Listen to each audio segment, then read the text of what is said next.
ಸಂಭ್ರಮ ಮಾಡಿ, ಯಾರು ಬೇಡ ಅಂದಿದ್ದಾರೆ ಅಪ್ಪ? ಸಂವಿಧಾನದಲ್ಲಿ ನಿಮ್ಮ ಆಚರಣೆಗೂ ಅವಕಾಶ ಇದೆ, ನನ್ನ ಆಚರಣೆಗೂ ಅವಕಾಶ ಇದೆ, ಬೇರೆಯವರ ಆಚರಣೆಗಳಿರ್ಬೋದು, ಬೇರೆಯವರ ಸಂಭ್ರಮಗಳಿಗೂ ಅವಕಾಶ ಇದೆ.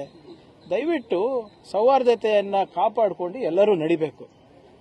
ಈ ಯಾರು ಇದನ್ನ ಸಮಾಜದಲ್ಲಿ ಈ ವಿಷ ಬೀಜಗಳನ್ನು ಬಿತ್ತಾರೆ ಅವರಿಗೆ ಕಾನೂನಾತ್ಮಕವಾಗಿ ನಾವು ಕ್ರಮ ತಗೋಬೇಕಾಗ್ತದೆ.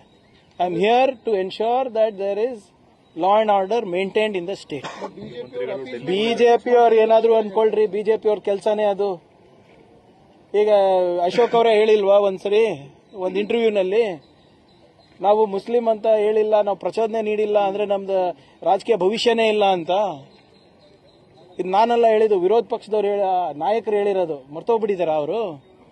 ನೋಡಿ, ನಿಮ್ಮ ಇದು ಯಾವುದೋ ಒಂದು ಚಾನೆಲ್ಗೆ ಇಂಟರ್ವ್ಯೂ ಕೊಟ್ಟಿದ್ರು, ತೆಗೆದು ನೋಡಿ ನಿಮ್ಮ ಆರ್ಕೈವ್ಸ್ ಅಲ್ಲಿ. ಮುಖ್ಯಮಂತ್ರಿಗಳು ಡೆಲ್ಲಿಗೆ ಹೊರಟಿದ್ದಾರೆ. ಕ್ಯಾಬಿನೆಟ್ ಎಕ್ಸ್ಪಾನ್ಷನ್ ಅಥವಾ ಒಂದು ಉಳಿದಿರೋ ಸೀಟನ್ನ ಫಿಲ್ ಮಾಡೋ ವಿಚಾರಕ್ಕೆ ಅಥವಾ ಎಂಎಲ್ಸಿ ವಿಚಾರಕ್ಕೆ? ನೋಡಿ, ಹಲವಾರು ವಿಚಾರಗಳಿರ್ತವೆ ನಮ್ಮ ಹೈಕಮಾಂಡ್ ಜೊತೆ ಚರ್ಚೆ ಮಾಡೋದು. ಅದು ಮಾನ್ಯ ಮುಖ್ಯಮಂತ್ರಿಗಳು ಚರ್ಚೆ ಮಾಡ್ಕೊಂಡು ಬರ್ತಾರೆ. ಅದರಲ್ಲಿ ಆಶ್ಚರ್ಯ ಏನಿದೆ?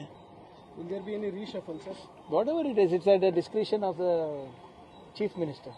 So it's not. ಅಂದ್ರೆ ಈಗ ರೂಮರ್ ಪ್ರಕಾರ ಸರ್, ಮತ್ತೆ ರೂಮರ್ಗೆ ನೋಡಿ, ಗಾಳಿ ಸುದ್ದಿಗೆ ಏನಂತ ಉತ್ತರ ಕೊಡ್ಲಿ? ರೂಮರ್ಗೆ ಉತ್ತರ ಕೊಡಲ್ಲ. ಆದ್ರೆ ಈಗ ಸ್ಪೆಕ್ಯುಲೇಷನ್ ಮತ್ತೆ ಯಾವ ತರ ಇದೆ? ನಾಗೇಂದ್ರ ಈಗ ರೂಮರು ಸ್ಪೆಕ್ಯುಲೇಷನ್ ಏನು ವ್ಯತ್ಯಾಸ? ನಾಗೇಂದ್ರ